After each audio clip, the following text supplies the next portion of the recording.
Hello and welcome to Baseball Barbacast, the only baseball podcast in the world that knows the dog days are every day if you're a dog. I'm Jake Mintz. That's Jordan Schusterman. When do the dog days of summer commence and when do they end? I have wondered this. This is something that certainly every year it's like, is it happening? Or you kind of look around, you're like, is this it? Are Are we these in the it? And dog then days? the back half, it's like, is it over? Are we done? Are we excited now? Are we excited about baseball again? Or is it the stretch run? At some point it evolves, right? It evolves into here we Mm, come down the stretch. I don't think we're quite there yet. It seems that the dog days are here.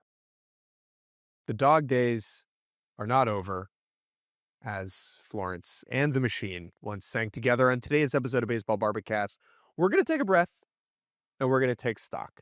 The deadline is behind us. Everyone's about to go on vacation, including Jordan.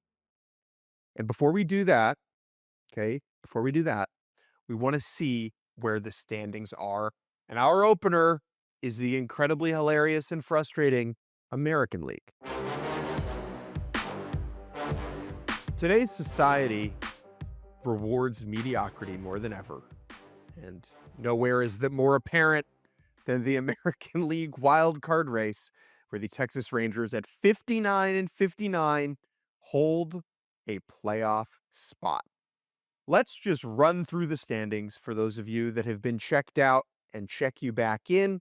Our three division leaders are the Tampa Bay Rays, the Chicago White Sox. Yes, the Chicago White Sox.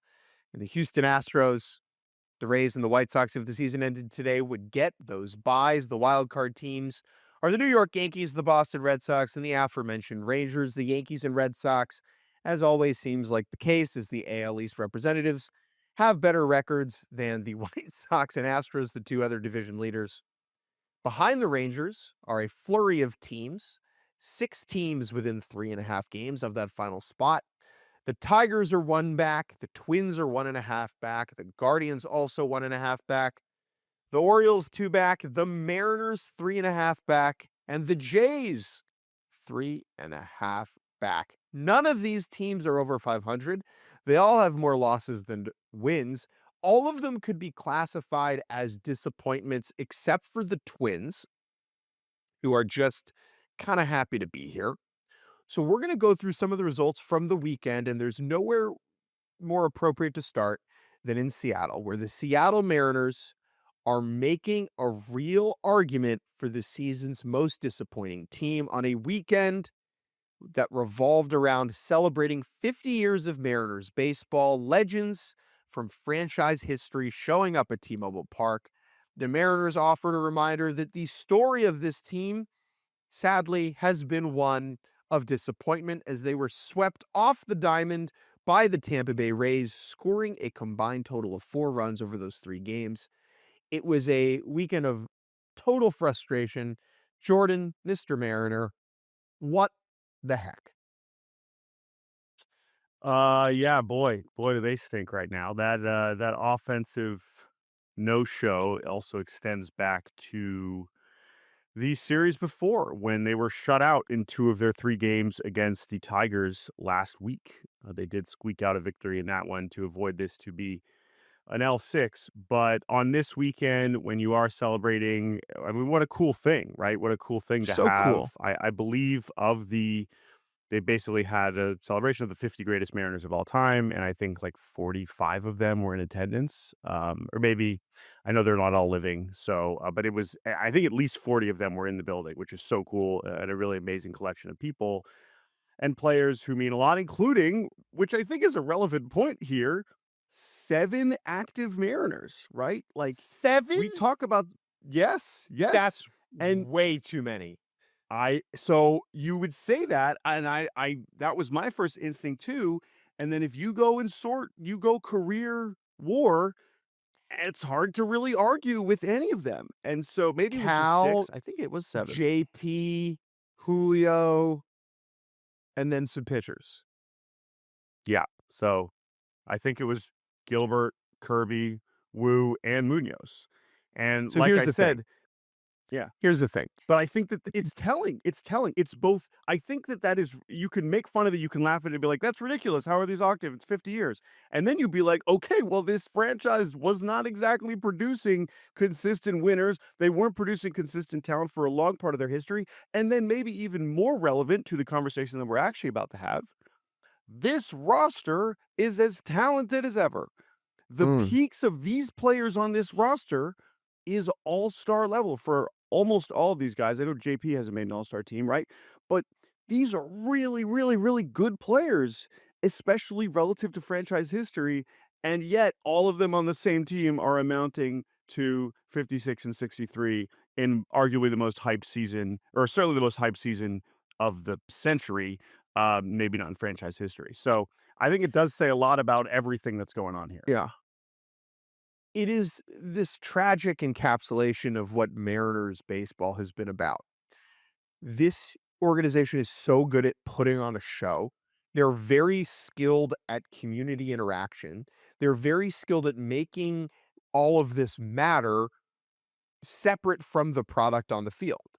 The Mariners, throughout their history, have had an overwhelming amount of legendary players, like Mhm.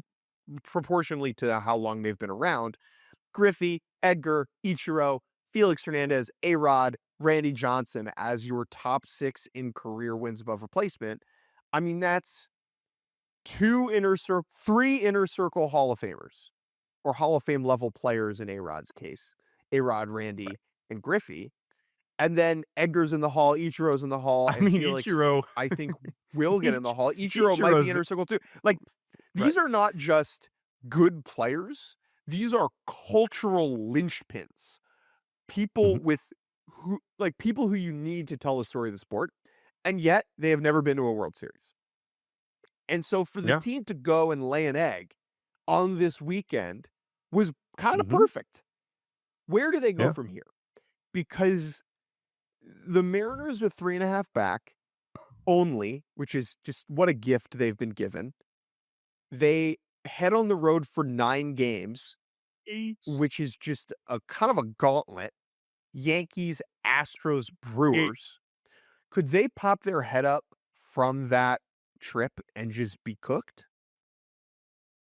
well, that's the thing, and there there's, like, the big questions about the Mariners, about the roster, about the coaching staff, about the front office, whatever.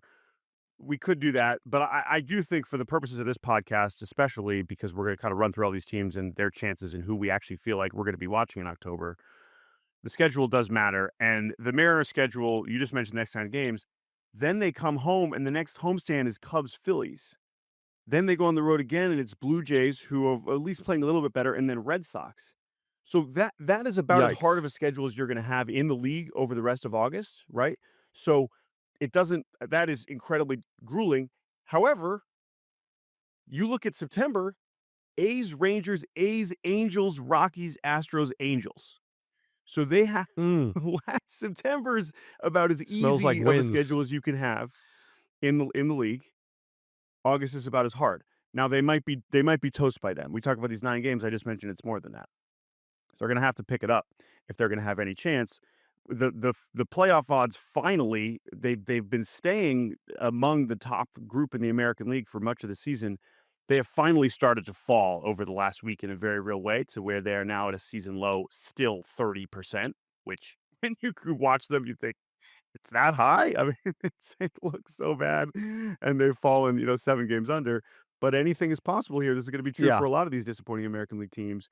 So, but the schedule's the thing I'm thinking about, and I just if they can't hit like this, and a lot of these teams, unsurprisingly, they're good teams, they can really pitch it. Maybe getting away from Seattle, sometimes the offense really does heat up when it goes on the road. That is plausible. But at the same time, and maybe that'll help, right? Maybe it was a situation where they were pressing, considering the circumstances this weekend against the good Rays team, and they fell on their face. The talent's still in place. They're finally healthy. That's the other thing. Like they kind of have their guys back at this point, so you can't really point to Yeah. that. But they So got to get going here soon. for Mariners, or for non-Mariners fans, for neutrals that have not watched the team this year, I think you can kind of sum up the disappointment pretty easily. Cal Raleigh, historic fall off. Injuries have played a part. Yes, but his production before and after injury has been about the same. It is an all-time hero to zero season. Not sure what it means for him moving forward. Does it get better this year? Maybe. He looked a little bit better at points over the weekend, but on the main, I mean, he has a 65 OPS plus. Josh Naylor, immensely disappointing, bringing him back on a big contract. He hit 2 home runs over the weekend. That was encouraging to see his first homers in like 2 months. And then Brendan Donovan, who was their main offseason acquisition, has just been hurt all year. He's played in 29 games. That has been a massive miss for them. Generally, it's another like tantalizing, ultimately, less than Julio season. Randy has been very good at hitting and very bad at the field. Cole Young has been great. But on the main, like this offense just hasn't been good enough. And the pitching, instead of being elite, has been simply good. Now, let me say this. Very rarely do I ever want to advocate for someone to lose their job. Dan Wilson, Mariners manager. This is what it looks like when a manager does lose their job. Does that make sense? Of course it does. Like, Yeah. team with Yeah. enormous expectations and a ton of talent underperforming for reasons that no one can really pinpoint, while displaying a total lack of energy and a general discombobulated aura. That Mhm. is what happens when managers end up unemployed. And Dan Mhm. Wilson has made just a comedy of mistakes throughout this season in terms of bullpen management. He is a franchise legend. I assume he was one of the 50 players Yeah, honored of course, yes, yeah. over the weekend. I guess you can't fire him before that.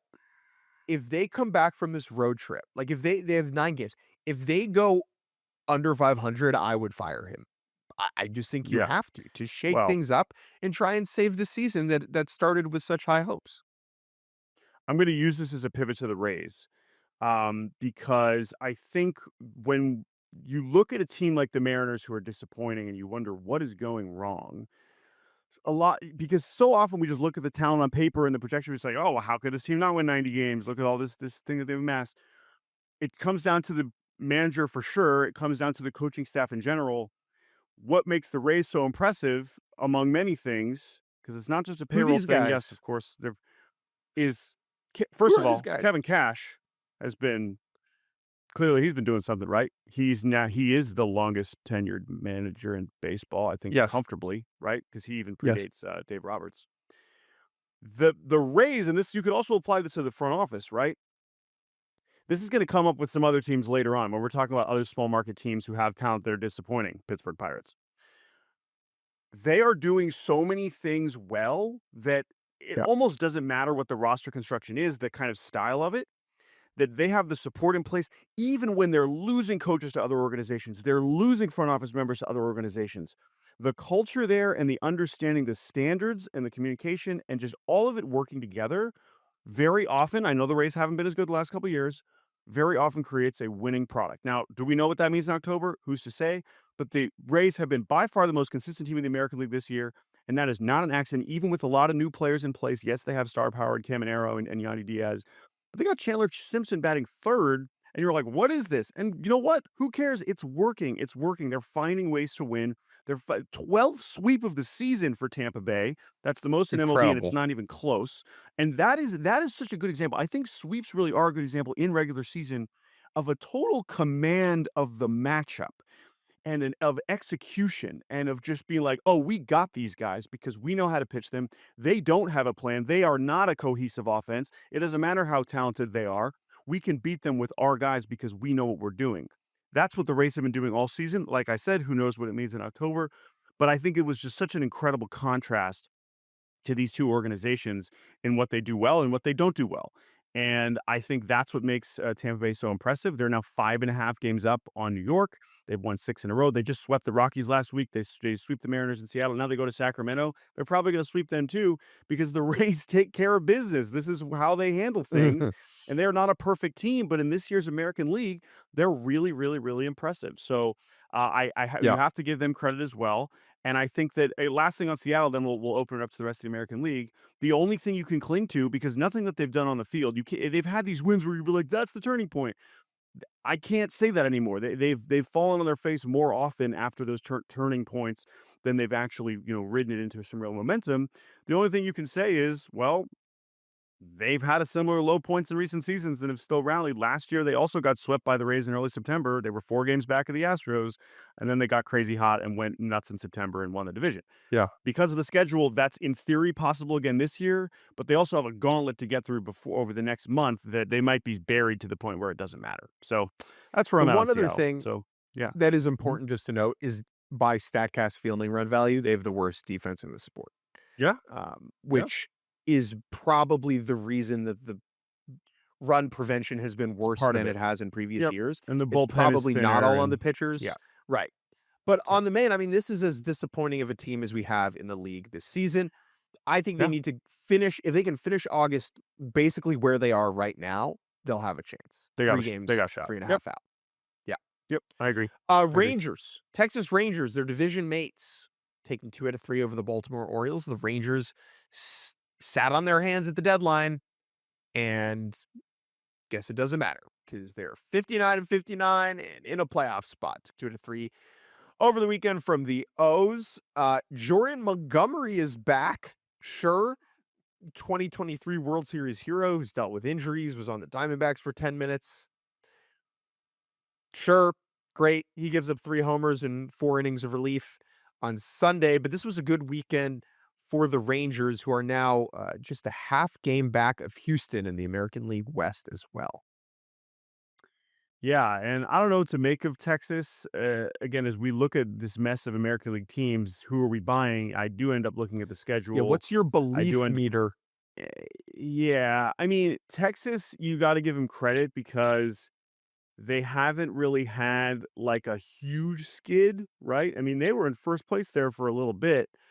I don't know what their longest losing streak of the yeah, I guess it was actually kinda recently, is where they had lost 6 in a row, coming into August, but then they won 4 in a row, so they've kind of bounced back.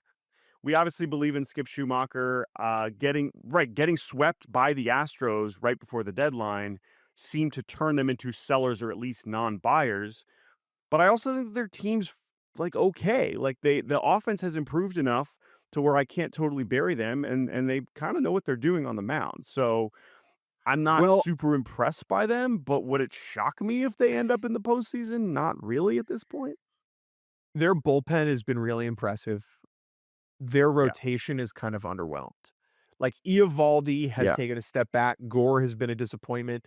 DeGrom has been just all right. Kamar Rocker hasn't taken that leap. And then the Yeah. offense is solid. Jock Peterson has been huge for them over the last couple of months. Corey Seager is off the IL. He homered on Saturday. If he's going to get going, that's a big deal for the Rangers. But I struggle to trust this team as constructed with the rotation that it has. I know it Sure. was good over the weekend, but the Orioles offense is not exactly very imposing. Skip will get the most out of the guys in the bullpen. He knows what he's doing there. My belief meter in Texas is pretty low. They have a nice little road trip coming up. 4 in Anaheim, 3 in Sacramento, 3 at home against the Nats, 3 at home against the Angels. So kind of a Oh, soft stretch here.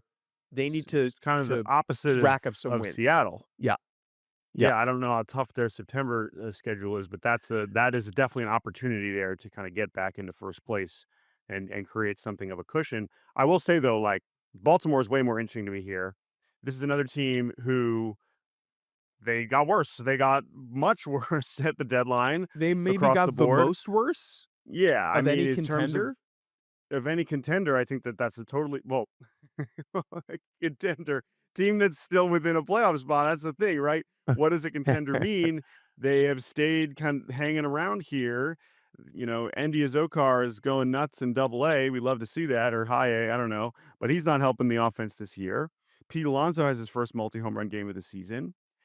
I mean, is the Orioles argument almost like a Tigers-esque, like the galvanization of we're selling. Who cares? We're playing with how they traded all of our good players, and now we're still in it. So let's have some fun. We're good enough to stay relevant. I think with Baltimore, I mean, I know the Rangers won this. I still would be much more surprised if it's the Orioles in the postseason than the Rangers. I don't think that's much of a take. I know that that's what the standings say. I mean, what is the positive? Like, what does this look like for Baltimore to kind of stick around? The starting rotation has been all right. Like Shane Baz and Kyle Bradish have both been Yeah, good. They were both good on Boz. over the weekend, and it Yep. didn't matter. Uh, Trevor Rogers is currently in a good pitching mood. He's been dominant for 2 months at this point. They have a very interesting 10-game stretch coming up. So they got 3 in Minnesota this week, 4 in Tampa, 3 at home against the Yanks, 3 at home against Tampa. If Yeah. they can survive that, they've got a shot. Cardinals, A's, Rockies, like the schedule, we keep coming back to it. It is a very important character here. What the Orioles need, and the reason why I think it is fair to continue believing, maybe irrationally, Gunnar Henderson. All these AL Hmm. teams down the standings here have this mega star that is underperforming. The Jays have Vlad, the Mariners have Cal, and the Orioles Yep. have Gunnar. Yep. If Gunnar can just turn it on, that is Sure. one of the biggest what ifs over the rest of the season that could propel the Orioles back into the mix. Will that Yeah. happen? We've seen no indication of that at all. Let's move to the AL Central and kind of group these together. I know the Twins lost a series against the Brewers. We're going to focus on these three other teams. Royals. Oh my God, they're so bad. All right, Tigers take 2 out Yikes. of 3 over the Giants, and the White Sox 2 out of 3 over the Guardians. Remember going into the weekend, we said, "Oh my goodness, if the Guardians, as bad as they have played, they just got swept by the Mets. Maybe if they sweep the White Sox, they could be in first place." The Guards won on Friday, and it was like, "Oh, are these Sox sweating?" No, no, they're not. Sox win the next two to extend their division lead over Cleveland and Minnesota to 4 games. But here come the Detroit Tigers, folks, who take 2 out of 3 over the Giants after losing on Friday. And yes, we are talking about the second place Detroit Tigers, who are still under 500 at 58 and 60. But they're only 1 game back of the third wild card. Their plus 87 run differential is the best mark in the entire American League. What? Wow. Excuse me? Feels And like they're a most left-handed importantly, starter short, Jordan. They could really use a front of the line they sh- lefty, they sure could. They sure could. like a Scooble type. But maybe not. Maybe not. Maybe they just need a righty named River. They were 11 and a half games back of the Cleveland Guardians at the end of May. How the turntables after last year when they squandered an even larger lead even later in the season. Let's not say it's the same thing. However, the Tigers have now passed the Guardians in the standings. And while they are still under 500, 58 and 60 is not a bad mark here in the American League. And I think the thing I want to focus on with Detroit is Jackson Jobe. Jackson Jobe is back. Troy Melton is awesome. And if you have not been familiar Yeah, with Troy Melton, even if you watched him at the end of last season, he was injured to start this year, all the way in on Troy Melton. However, what people have kind of been saying very flippantly over the last couple of months, even as we've thought about the Tigers pitching staff post Scooble, I've heard smart people be like, well, and then they have Jackson Jobe coming back. And I was like, okay, well, I know Jackson Jobe was sure. a high pick. He was a high prospect. Jackson Jobe was not good before he went down. He was honestly quite disappointing as a rookie. The stuff with there, he would flash it, but by no means did I expect like, okay, great, now we just plug in another frontline starter in Jackson Jobe. I still maintain that take. However, all right, Jackson Jobe, 5 scoreless on Saturday. I don't know if that was his first or second start since he's been activated. But that is an exciting thing. Certainly just big picture. Yeah, so that was his first start of the season in the big leagues. So certainly important for just like the future of the Tigers. But even if we're talking about them right now and we're thinking about what this rotation could look like, because they also traded Casey Mize, it sounds like Jobe's going to really get an opportunity here. And now the pressure's on him. It's on Melton to keep it up. The pressure's on Fromber to start actually pitching like the guy that they gave a ton of money to. We've sort of seen it here and there. So Detroit I still am really never going to believe in their offense. Max Clark has certainly helped. Obviously, McGonagall has continued to be great. Um, so I'm skeptical there. But at this point, why would I be too harsh in this American League? There is one spot really available in the American League, and it's going to be this team. I think the Tigers, I think they're making the playoffs. I feel All right, so pretty this good is your about pick. that. This is the team To that be I clear, believe not in winning the the division. most. Let's be clear. You're So saying they're that you 3.5 think the White Sox back. are going to hold on. Yeah. No, I think the Tigers are going to win the division. Now that I'm thinking Okay, about it so more, like, so okay. since the Sox, I think will sneak in a wild card since the start of July, since July 1, the Tigers have the lowest ERA in the sport. Mhm. They have had the best run prevention Well, in the entire Scoobles sport. helps. Scooble helps. Scooble helps. He's not on the team anymore. Over that span, they have also scored the third most runs per game Oh, in the sport, all right. behind only the Cubs and the Red Sox. I think that this is the best team here with the most talent. I think Clark is Mm. a legitimate difference maker. I think Dylan Dingler's the best catcher in baseball. I mean, he has been. It's not really a debate. It's like he's so far ahead of everybody else this year. If you want to say he's taken the title because Cal has completely lost it, Will Smith has been a non-factor, and Yeah. William Contreras has been good. But yeah, sure, that's fine. Dylan Dingler's awesome. Kevin McGonagall's taken he's maintained this all Yep. season. All-star. Colt Keith has All-star. a 165 WRC plus since the start of July. He's been smoking the ball. Wow. Did Riley not know that. Green's hitting some home. Like, I don't know, man. Like, this is the team that I feel the most confident in of any of this American League mess that has gone on. Yeah. I don't disagree with that.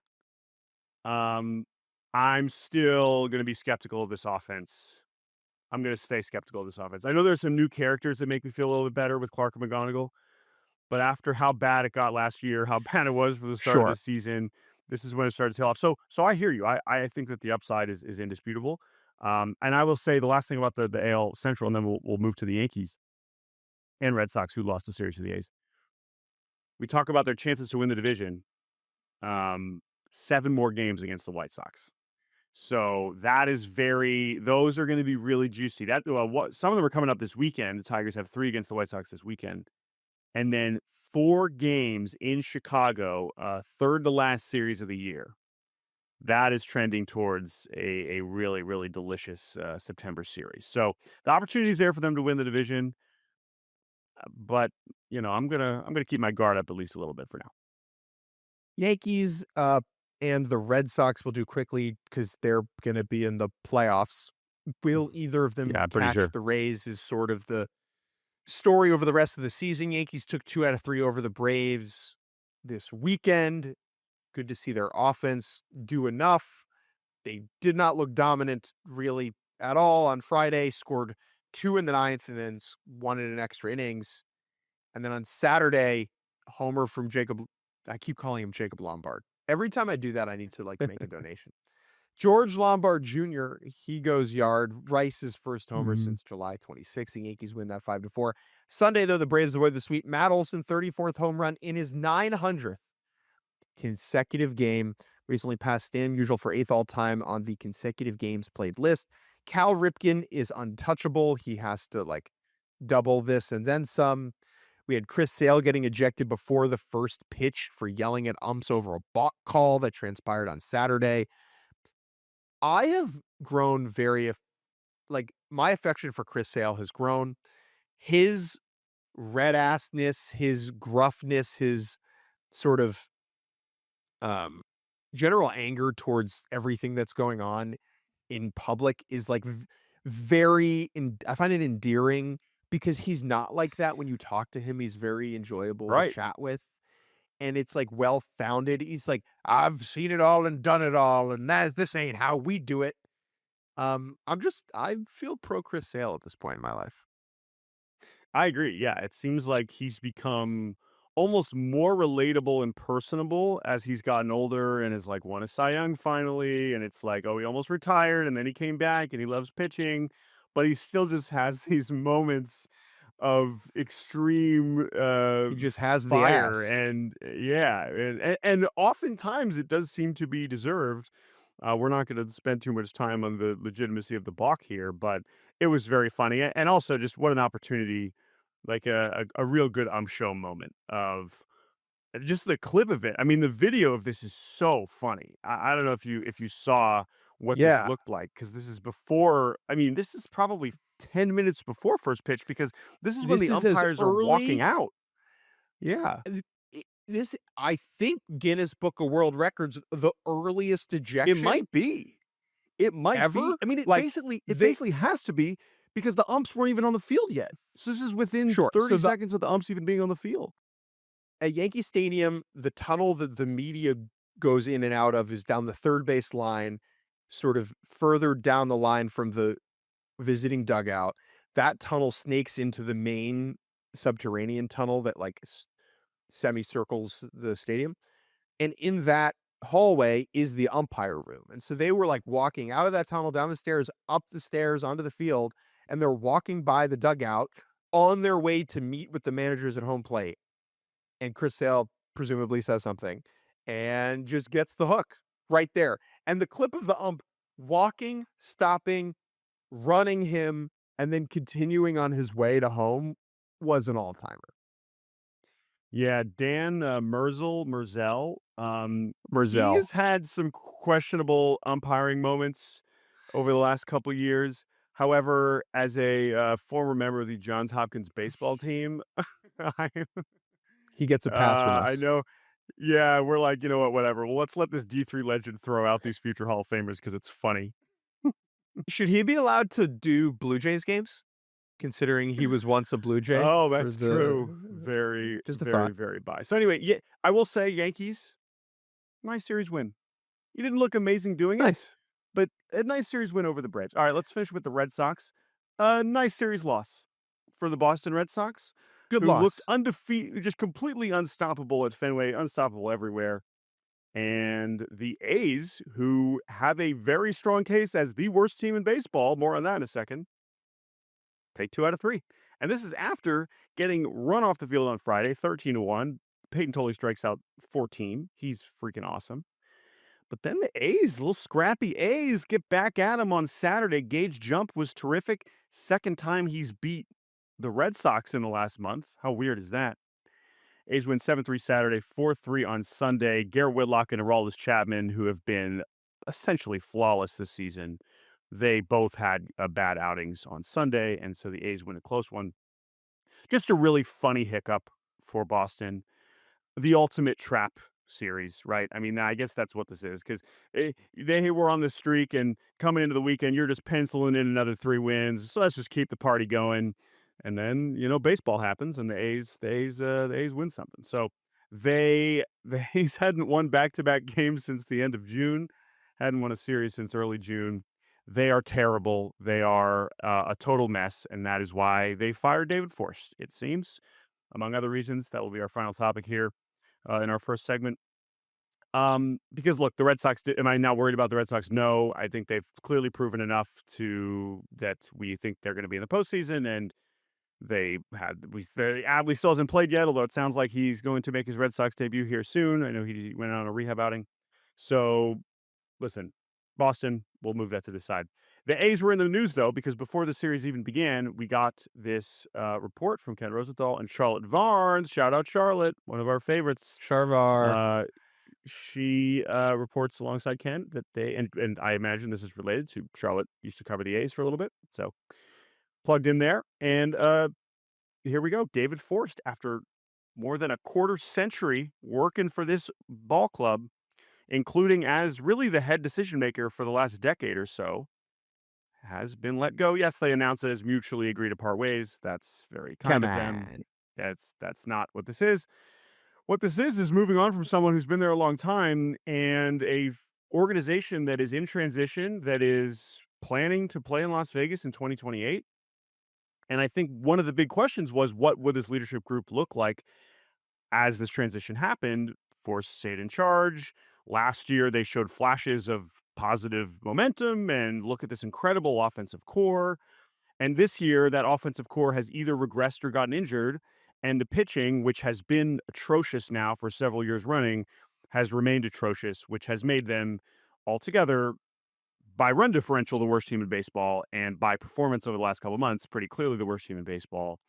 And so, while this is disappointing, and I've always liked talking to David Force, at the spring training media days, he seems like a smart guy that a lot of people respect, and considering the circumstances, has done a pretty good job. This is the guy that was in charge when this team was going to the postseason pretty frequently with absolutely no payroll whatsoever. He deserves credit for that. It is not surprising that they are going to look for some new, fresh leadership going into Las Vegas. And I think that while I'm disappointed that Force couldn't really see it out, and it sounds like he maybe wouldn't have been as interested in relocating anyway, this is not that surprising to me. I mean, he was there so long that you just assumed he could stay as long as he wanted. But listen, this has been a pretty disastrous season for the A's, even if you do look at the injuries.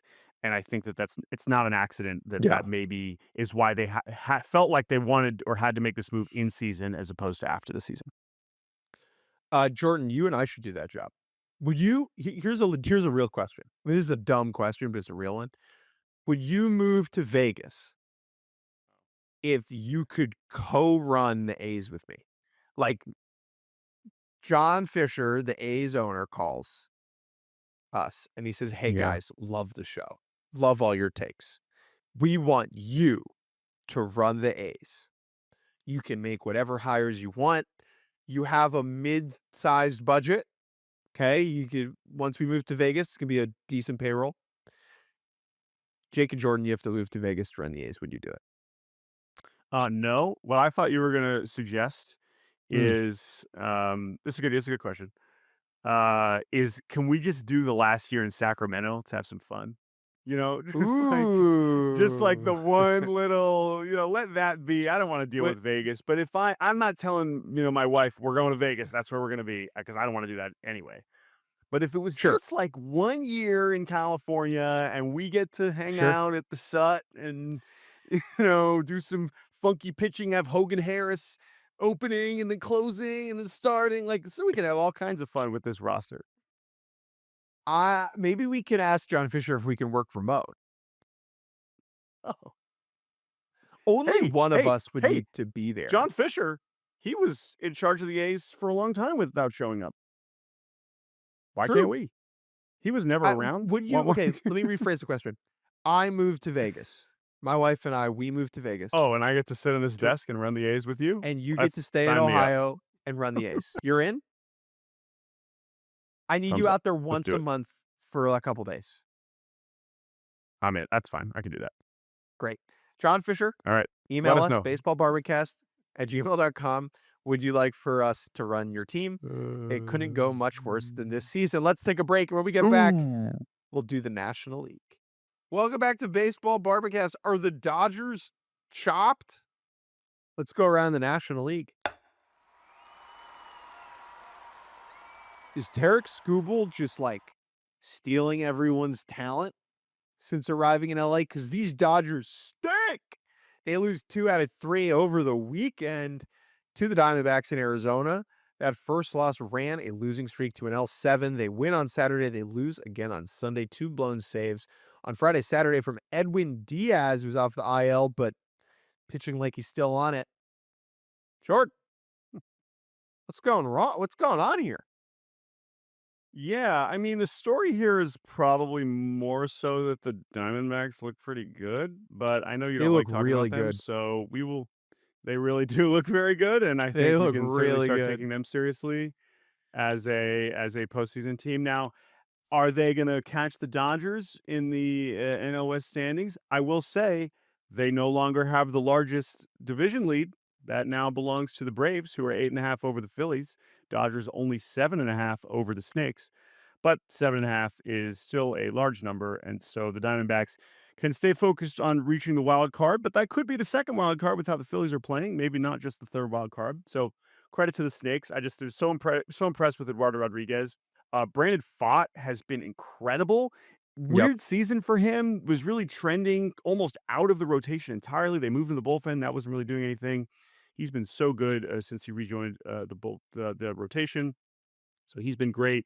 To have a walk-off homer from Ryan Waldschmidt is cool. That's like a new character, a rookie, kind of adding some offense to them. Ketel Marte with his 20th homer this season. Yep. So listen, A and new the one Schmidt other Snicks, yeah, a new Schmidt. That's true. We would love to. That's a great point. Do you think we've had guys to people change their Goldschmidt jerseys to to like Waldschmidt edit jerseys. them? I don't know I don't know how close the numbers are, but I know people like to do that. By the way, I would say as much as I love that from a creativity standpoint, I think it is also reflective of just how expensive jerseys have gotten now.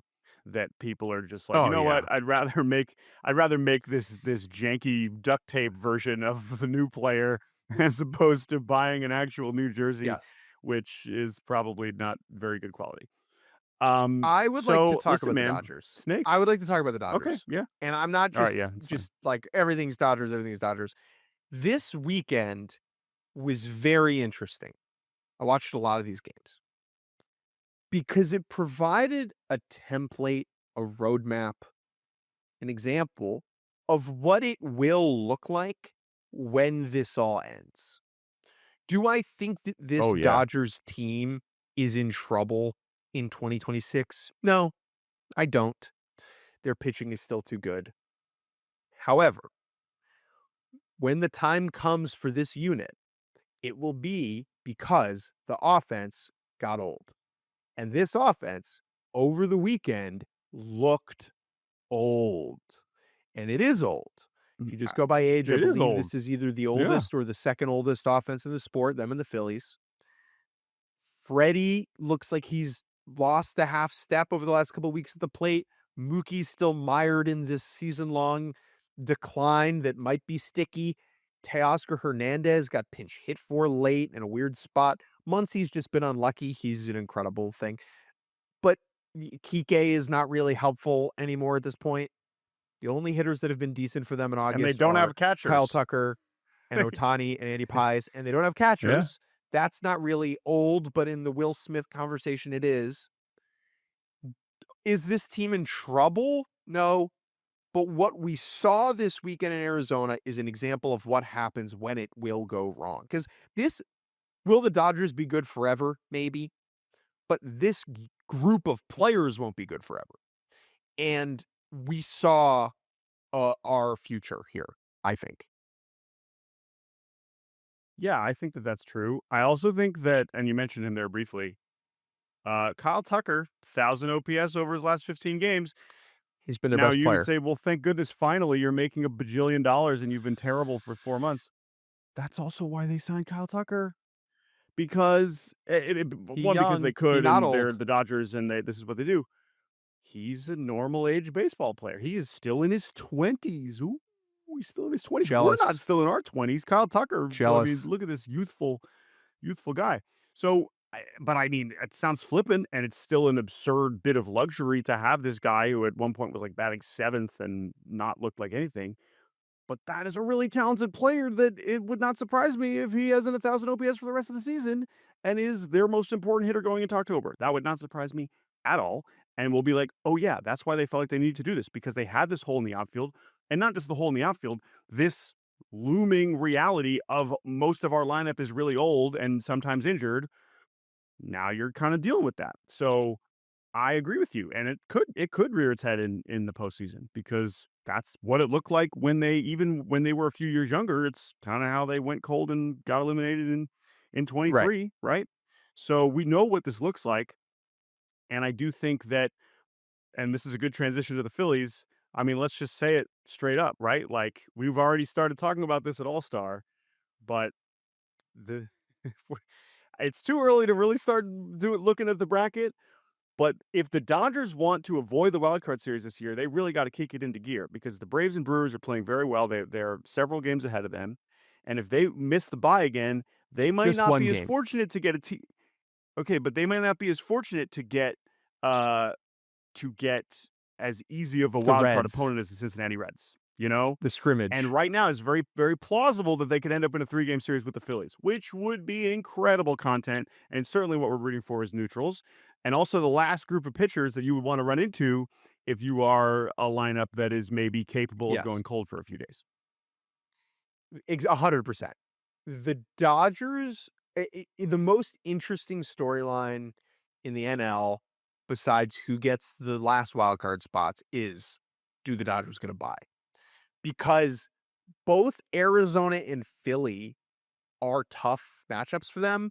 The Diamondbacks are, I know this is such a lazy thing to say, just feels like they've always had their number. They're the last Yeah, team to beat them in the playoffs, man. Like that sure. is not nothing.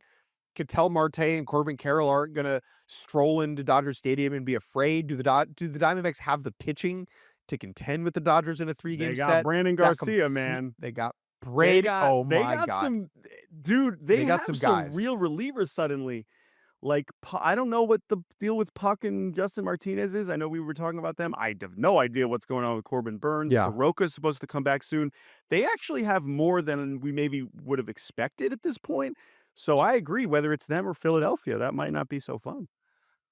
it won't be I would say Phillies Dodgers is a series I would try and get out to LA for. Like Oh, 3 for sure. games, that I mean, that is, oh, that's gonna be so good. Let's move over to the Phillies, who are like the most infuriating operation right now. They lost 2 out of 3 over the weekend to the Blue Jays, who are still playing interesting baseball. Very eventful series. I think, am I right? All 3 of these games went to extras? Is that true? I think two of them did. I But think all 3 of yeah, them did. no, the No, first the one first didn't. one did not, my apologies, but it Friday, felt like it did because the yes. Phillies came back and put up a couple runs Yep. in the bottom of the ninth. This bullpen is exhausted. It is also not that good. Yeah. That the Phillies did not reinforce Yeah. this unit more sufficiently at the deadline is mind-boggling to me. Caleb Killian might already be hurt. He was their main addition at the deadline. They just need a nap. Everyone is like, oh, they've pitched 3 times in 5, 6 and 8, 2 and 3. Like they've just been, it's a bad unit that's been overused. I think a lot of that falls on Don Mattingly, who, for all of the moxie and experience, might not be good at managing. Mm. Um, Oops. might not Which is be good funny at this. because for a while, it was like, whatever, they changed it up. It's not nothing against Rob Thompson. We're playing better. Of course we are. Now, not only is like maybe their playoff spot in jeopardy, but if they do get to October, now we are going to be starting to talk about Don Mattingly as a postseason manager, which is kind of a different thing. That it is. Kyle Schwarber hit 2 home runs on Sunday. That was a big deal. He had been on really one of the coldest stretches since he got to Philadelphia, with 1 home run since the All-Star break heading into Sunday, went yard twice. On Sunday, Aaron Nola hit 2,000 strikeouts on Saturday. Max Scherzer moved into 10th all-time in strikeouts in MLB history. That was pretty cool. Couple late comebacks for the Jays on Saturday. I watched most of the Sunday game. It was just so drunk and unenjoyable. The thing that I think is worth harping on for the Phillies is their deadline was good and insufficient at the same time. Arise has been a difference maker. Like, he is already doing the things he was brought there to do. They needed a more contact-oriented player to hit behind Harper. Harper is already being more patient, like noticeably. He is chasing way less. He walked 4 times on Sunday. Granted, did not score a single run, but having Arise hitting behind him instead of Alec Boehm or whatever is going to mean more walks for Harper, and then consequentially more pitches in the zone that he can handle and do damage on. Unbelievable stat from friend of the program, Matt Gelb. Bryson Stott, who's better than you think. He gets lumped in with Boehm far too often. Bryson Stott is the first player with at least 14 walks and no strikeouts over an 11-game span since Barry Bonds in September 2002. Did he tweet that? Because I got to put that in the thread. That is absolute fire. That is It's that's incredible. really good. That is really good stuff. So yeah, I love that. And listen, the Phillies, I don't know. It's like Derek Hill's been. Where would they be without Derek Hill? Is a real So thing that I can say with a straight face. this team, I can't decide if they suck and won't miss the playoffs or will miss the playoffs, excuse me, or if they're the 2019 Nats. They're Mm-mm. one of those two things. It's either the Like this last is the year they gasp, finally. like the team Yeah, that sucks the most is and starts the year cold with the manager that doesn't really know what he's doing and a bunch of stars yeah, is the team that eventually wins it with like 6 viable pitchers. yeah. You know, it's pretty similar, or they just suck. Yeah. Quickly on Toronto, just since we didn't mention them earlier, the main thing to say about them is that they're still 7 games under at 56 and 63. But because that's the same record as the team they played in the ALCS last year, now we're not. Now it's not just like, oh man, the Mariners suck, but at least they're not the Blue Jays. Well, now they're at the same place in the standings, so they have the opportunity to move that label over to Seattle as far as the most disappointing team Sure. in the American League. All right, couple more series before we take another break. This was another interesting interleague matchups. Padres taking 2 out of 3 over the Astros, who maintain their lead in the AL West slightly, just by a half game over Texas. The Padres with a nice win on Sunday Night Baseball, including just a really that Tatis homer, man. It's just like, Oh, where has this been? I know he's had some home runs, but when you see him do that, you're just like, how is he not doing this all the time? How is this not at least once a series that he's hitting a ball 420 into the second deck? Because it's not like he hasn't been hitting the ball hard. It's just Tatis really is singular in that regard. And Jackson Merrill has really Jackson found it Merrill. over the last month. And we've already talked about how Machado has started to hit well too. So this is still a team with essentially zero depth, and even like Casey Mize was not good in his Padres debut, um, and Robbie Ray wasn't really awesome either.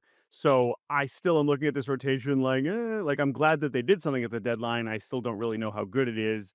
The bottom of this lineup, I still feel the same way. But hey, man, they're a game out, and I do hope that they can play well enough to where Petco is buzzing for the remainder of the season. And I want to keep talking about this team. As disappointing as they've been, they've got enough interesting players and like the Mason Miller of it all. It's going to be hard to totally give up on them unless they really fall out of it. The offense has been better over the last month and a half. They have the 4th highest WRC plus since the start of July. A lot of that's Jackson Merrill. A lot of that's Ty France. The big development over the weekend is Yeah. Michael King with another strong outing, 6 innings, 1 Mm. run. They need him to be a real boy. And now that they went out and got Mize and Robbie Ray, I know neither of them were particularly great in their first starts. They have a real rotation. Like they have 4.5 actual starting pitchers, which is something they didn't have for basically a full month. And you add, you know, 2 of the 5 best relievers in the world, maybe, with Mason Yep. Miller and Adrian Yep. Morejon. Dude, go pull up Adrian Morejon's Savant page. Oh my I God. mean, holy Yeah, lord. and by the way, like again, like Bradley Rodriguez and Estrada is starting to look a lot more like himself. He did not look. I mean, he had been an impact guy for the last few years and was not for the start of the season. So they have the pieces there. I don't know. I still hope our guy Randy Vasquez can get a get a get a postseason start. Although Don't I count on guess it. the deadline moves probably indicate otherwise. How long did he go yesterday? I know he started on 5, I Sunday. think. He's I think he went 5 innings. 5? Let's see how That's our guy. Dandy Randy went That's our guy, man. He went 5 6 strong, scoreless the 2 outing hits, before. 2 He's earned, cooking. 1 K, no walks. Oh, We love Randy Vasquez. to We lower the love ERA to Randy Vasquez. All right. 4.16. He's good. One more. He starts the Survival Wildcard series. He starts game 1 of the DS. In LA. Sounds good. Sounds good to me. Mercy rule. One more series before we take a break. The Mets stay hot. They're alive. I told you folks on Friday, after being around them last week, I was like, this team's going to win some ball games. This team is going to make it, just as they put Cleveland in a bad mood, they're going to put some teams that are trying to win in a bad mood. And sure enough, they stroll into Pittsburgh and take 2 of 3. They just destroy them on Friday. And then they had Robert Stock. What a story. God bless him. One of the more online baseball players for sure. Robert Stock, a longtime follower of Sesame Family Barbecue. So he had a terrible outing on Saturday. Bubba Chandler was terrific. Good to see that there. But then on Sunday, Jared Jones, 8 earned runs. And Sean Manaea, where did this come from? 11 strikeouts for the first time in 2 years. He didn't have more He's than back. 8 since 2024. So good for him. We got Luis Robert Jr., Francisco Alvarez home runs, and the Mets win 11-1. Mets are having a good time. We've talked about them. I'm happy for them. They're going to have a good time the rest of the year, but unfortunately, their playoff odds are still like 1%. So let's focus on the Pirates, whose playoff odds are now dangerously close to the New York Mets. They have fallen below 10%. This is a team that, again, longest playoff drought in the National League, and their playoff odds were as high as 62% in June. And now they are how many games back? 5 games back in the five and a half games back in the wild card. They're 4 games under 500. And look, frankly, like it's a different genre because, you know, what really were the expectations for the Pirates this year is an interesting debate. The pressure was on the front office and the team to finally be good and competent. Is it fair to say we expected them to be in the postseason? Probably not. That said, with how the season was going, with how well the offense was performing, you would have assumed that that would have been good enough to at least very much stay in the mix all the way to the end. And now, I mean, we might not even be talking about them in September, which is just horribly disappointing for a team that I think seemed to like really convince us that we thought that this could be a real threat to be a playoff team. And now I don't know. And I think that what's happening on the mound there is, I don't know, man. I don't It know, is a man. Like, it's 4 not just the bullpen. It's not just the bullpen, folks. This It is a rotation has gone 4.44 backwards. rotation ERA. It is the 21st best Oh, mark in the sport. They're 21st. 4.44 ERA for a rotation that entered the year as one of the game's best, or thought of as one of the game's best. It has been projected. an utter Right, embarrassment. ascendant. That is a higher mark than the bullpen. We had all this conversation about, the Pirates going to fix the bullpen. The rotation has been worse by ERA than the bullpen. Oh my God. That's a wild stat. And so I don't know. I know they've had some coaching changes there. I know Bill Murphy was getting a lot of credit early on, and then now it's like, what's going on here? I don't know, man. But this is another example. I mentioned it back at the top. The Pirates clearly have been able to do some things well, whether it's some of their drafting, honestly, some of the offseason signings, right? Bring in some of the trades, some of the signings. And yet there's something off. It's not everything is going right, and that will cost you when it's really hard to win in this league. And so the Pirates still had so much to prove coming into the season. And unfortunately, we're now kind of back at the same place where, yeah, you have a lot of talented pieces in place in the way that they have it in recent seasons, but we're still kind of back at the same spot of, well, they might still end up at 78 wins again. And that is horribly disappointing. And I don't know, man. This sucks. This one bums me out more than the Mariners. And I'm not, seriously. Like, it's just like, come on. Like, I agree. for these fans, for how little wit it felt like Because we were they finally going figured towards out something. the hard part. Like, this team is scoring Right. runs. Their offense is good, and the rotation is just like taking such a massive, massive step backwards. Speaking of a massive step backwards, let's take a break. When we get back, we'll fly through the rest of the series from the weekend. And welcome back to Baseball Barbacast. A couple more Serie to get to. Let's go fast. Turbo mode. Nationals take 2 out of 3. No, lies. Nationals sweep. They sweep. Are they allowed to do this? The Nationals sweep the Reds at home over the weekend after their deadline mini sell-off. Only the second sweep of the year for the Nats. Their first since mid-April. The rejuvenated, reworked bullpen does its job with a absolute gem, a bullpen game gem on Sunday The Nats win that Uh, 7-1. Brad Lord, Will Dion, Trevor Williams, Jake Bird get the job done. I mean, it's just music to Nats fans' ears, right? That's the recipe right there. Lord to Dion to Trevor to Jake Bird. Good for the Nats. And honestly, all we have to say about the Reds is like, okay, you swept the A's and you got past the Pirates in the standings, and we're like, oh, wait, Reds, hold on, wait. No, no. The Nats are better than the Reds, and that is not exactly breaking news. Let's go to Milwaukee. This was kind of a juicy one. Brewers take 2 out of 3 over the Twins. Kalen Culpepper is here, folks. One of my favorite draft prospects, one of my favorite minor league prospects, and now one of my favorite big leaguers. Homers in his major league debut, and Twins win on Friday. Very, very cool. And the Twins are if anything, I'm like now more excited to watch the Twins because Kalen Culpepper is going to play. So that fires me up. But the Brewers do bounce back and win a couple close ones on Saturday and Sunday. Just a good example of like they're just figuring it out, right? It ain't pretty, They just but win the especially at games. home, they win the games. Usually at the end, the Brewers win the games. Certainly in the regular season. So Jake Bauer's another big game. What a season for him! He has the walk-off single in the 10th.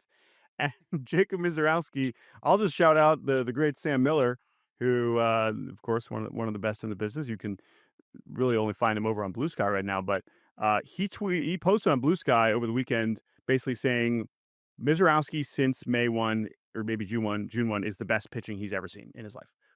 And he was like, I don't even think it's a hot take. He was like, yeah, it's probably sounds like duh, but he's like, I'm putting it on the record. I think maybe 30 seconds after he posted that, Brooks Lee took him deep. So that was funny.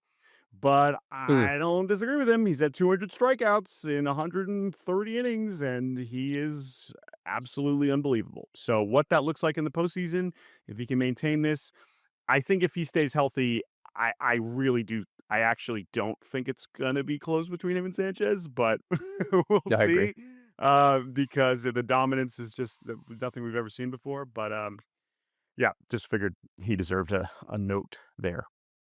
My favorite Miz thing is just who homers off of him.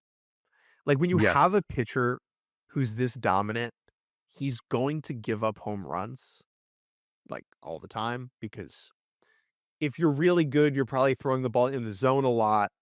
And if you're zoning it up, you're going to Yes. give up more A homers. lot of fastballs too. But a Yep. lot of fastball. That allows people to go yard off Miz where you're like, that guy took Miz deep. The last 4 homers off Miz, Jordan, Cole Carrig of the Rockies, who's pretty good and deserves more love. Wade Meckler of the Angels, Brooks Lee, Cody Clemens. They took Miz deep. Yeah, and it's weird. He has been kind of homer prone the last like month. He also went 11 straight outings without allowing a home run from mid-April to mid-June. So like I said, I mean, this is pitching unlike anything we've ever seen. All right, 3 more series. The Marlins over the Angels. Hopefully everyone was locked in on this one. Surprise, surprise. Mike Trout homers on his birthday on Friday, and I'm glad that the Angels also won that game so that Mike Trout could enjoy his birthday. However, the Marlins bounce back because they are the better baseball team. Sandy Alcantara sets the franchise record for most innings by a fish pitcher. 7 scoreless for Sandy. Love to see that. They win 7-0. And then they clobber them on Sunday because Grayson Rodriguez is not having a great time as an Angel. And Sean Anderson is on their team for some reason, and he was even worse. So Marlins win on Saturday and Sunday, and they are still, 500? They're still hanging around. Sure. Why not? Uh, One thing about the series, shouts out to friend of the program, Daniel Alvarez Montes, Yes. who on Sunday participated in like the first of its kind type broadcast, doing Spanish language TV on Telemundo for the Marlins Angels game.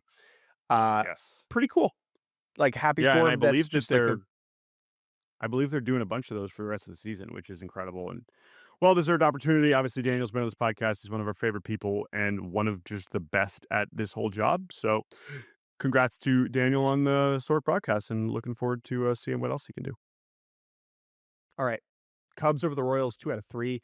Kevin Gossman, first Cubs outing was good. Pedro Ramirez homered in that one. The Cubs won 6-4. Cags took over on Saturday. 2 bombs from him, went 4 for 4. Outrageous Bobby Witt Jr. Jeter throw, which Mm. then led to a tired debate online about Jeter versus Bobby Witt Jr. Just like Jeter was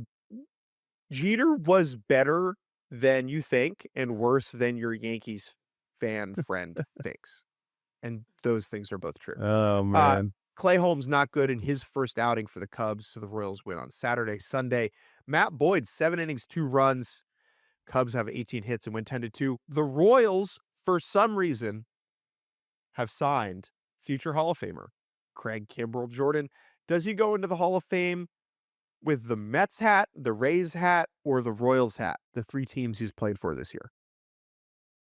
So I guess the for some reason is they've been one of the 3 worst bullpens in the league, and I guess they need some help for a season that is going nowhere.